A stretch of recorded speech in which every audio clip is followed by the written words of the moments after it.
আসসালামু আলাইকুম গাইস। সবাই আমাদেরকে টিকটকার বলছেন, এটা আমাদের কোনো আফসোস নেই। তবে আমরা প্রথম যখন ভিডিও বানানো স্টার্ট করি, তখন আমরা ফেসবুক এবং ইউটিউবে ভিডিও আপলোড করতাম।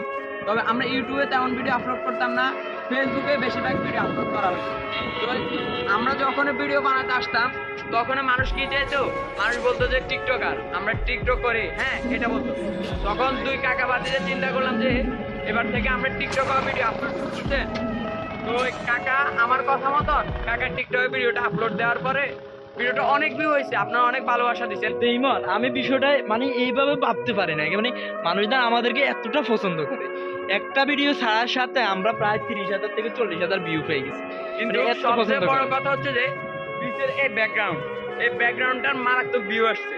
এই কারণে আমরা আবারও আসলাম সেম জায়গায় ভিডিও বানাইতে, ঠিক আছে? এখন এই জায়গায় ভিডিও বানাতে আসি আমরা, ক্যামেরা খাড়ানো স্ট্যান্ড দাঁড়া করাইছি আমরা। স্ট্যান্ড দাঁড়া করানো অবস্থায় এই যে পিছনে যেরকম গরু আসতেছে, হ্যাঁ এরকমের গরু আসি, আপনারা মনে করেন যে এই যে এই হাতলটা ভেঙে দিছে আমাদেরকে, বুঝছেন? গরু এটাই তো। দৌড় দিয়ে মালিকের হাত থেকে ছুটে দৌড় দিয়ে আমাদের স্ট্যান্ডটা ভেঙে দিচ্ছে। এখন বলেন আমরা কিভাবে আপনাদেরকে পিছনের ব্যাকগ্রাউন্ডের ভিউটা আবার দেখাবো? সবাই আবার বলবেন যে আমার পিছনে আমার গার্লফ্রেন্ডের বাড়ি, পিছনে আমার অনেক বাড়ি, নানা বাড়ি, এগুলো বলবেন কিভাবে? তো দুঃখের বিষয় হচ্ছে আপনারা ভিডিওতে ভালোবাসাও দেন, রিপোর্টও মারেন, তাই জন্য আমাদের আইডি ওয়ার্নিং এ আছে।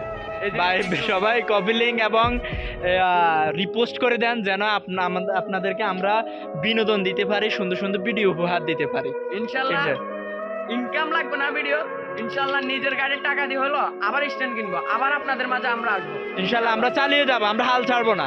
সবাই ভালো থাকেন, আসসালামু আলাইকুম।